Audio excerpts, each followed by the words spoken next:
जय श्री कान्हा। आज क्षमा का क्या महत्व है इसके बारे में हम लोग बात करेंगे।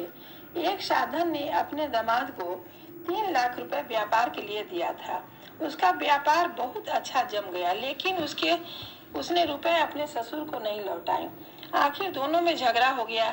झगड़ा इस सीमा तक बढ़ गया कि दोनों एक दूसरे को देखना तक पसंद नहीं करते थे। बहुत गाली और एक दूसरे के प्रति द्वेष, निंदा, निरादर सब शुरू हो गया था। यह देख करके वो बहुत परेशान रहता था और जो साधक था उसे पूजा पाठ में भी मन नहीं लगता था। ये तनावपूर्ण अवस्था में रह के वो एक साधु के पास गया। संत बोले, बेटा तू चिंता मत कर, ईश्वर की कृपा से सब ठीक हो जाएगा। तुम कुछ फल और मिठाई लेके अपने दामाद के घर में जाओ और तुम सॉरी मांग लो।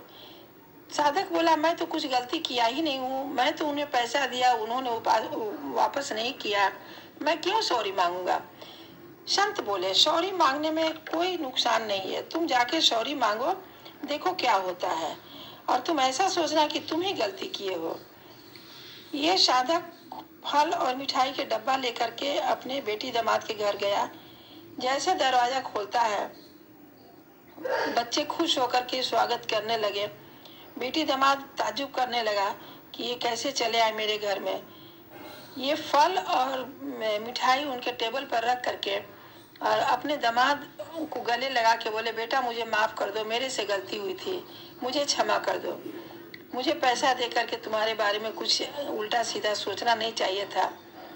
अब दामाद इससे क्षमा मांगने लगे, नहीं पिताजी, आपने तो पैसा दिया, मैं लौटाया नहीं था, इसलिए आप कुछ बोले हमको उल्टा सीधा, मुझे कोई बात नहीं, गलती मेरी थी।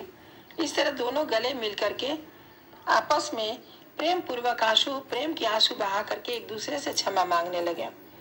तो इससे हमें ये शिक्षा मिलती है कि अगर आप क्षमा मांग लेते हैं, किसी को बिना गलती किए हुए अगर आप क्षमा मांगते हैं, तो आप तो एक बार आपके मन में गिल्टी होगी कि मैं गलती नहीं किया और इनसे क्षमा मांग रहा हूँ, आपको कुछ नुकसान नहीं। लेकिन जिससे क्षमा मांगे वो रोज रोज याद करके दुखी रहेगा कि मैं गलती किया था लेकिन उन्होंने मुझसे क्षमा मांगा। तो क्षमा मांगना बहुत अच्छी चीज है। क्षमा मांग लेने से बड़ी बड़ी प्रॉब्लम भी खत्म हो जाती है। जय श्री कान्हा।